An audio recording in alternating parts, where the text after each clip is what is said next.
Hallelujah, hallelujah. I've just come just to release a word. Hallelujah. I've been sitting on this for a few weeks because I've been just allowing God to speak and just waiting on the nudge to release. And so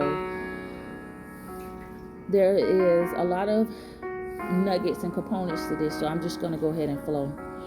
So I've been hearing the Lord say, he said, let the oil flow. There's some of you that have been called for such a time as this. Some of you have been called for such a time as this. Some of you have been through crushing and the preparation for such a time as this. Hallelujah. He began to say, let the oil flow. Don't stop the flow. You cannot be silent in this season. Sometimes the enemy brings trials.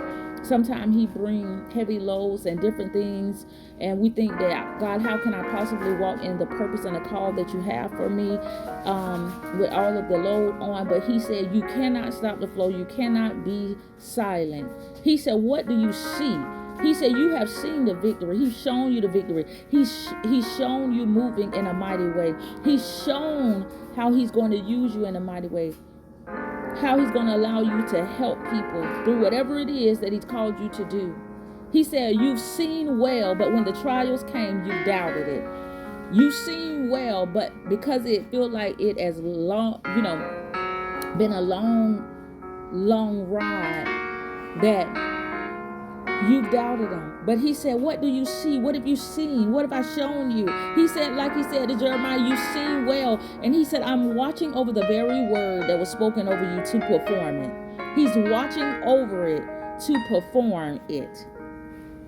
He began to say that for some of you that are seers, that he called to see and speak in this season, to use as mouthpieces in this season. He said that you cannot let everything in your ear gate. You cannot allow everything in your ear gate because it's going to pervert what you see. He said because in this season, he will use you as a mouthpiece. So what you are seeing has to be pure. So what comes out of your mouth is pure and accurate. He said that he is clearing the way. Hallelujah. He said the enemy has blinded you to not see how many people's lives are connected to you naturally and spiritually that you need to catch and cover in prayer and cover in the spirit. But because the enemy has you all boggled down, you can't even see how what's on your life and what he's telling you to move forward in and flow in, how it is going to affect and how many people's lives you are connected to. Hallelujah. He said you are leading out. Some of you are leading out a generation. I hear the Lord saying fresh oil and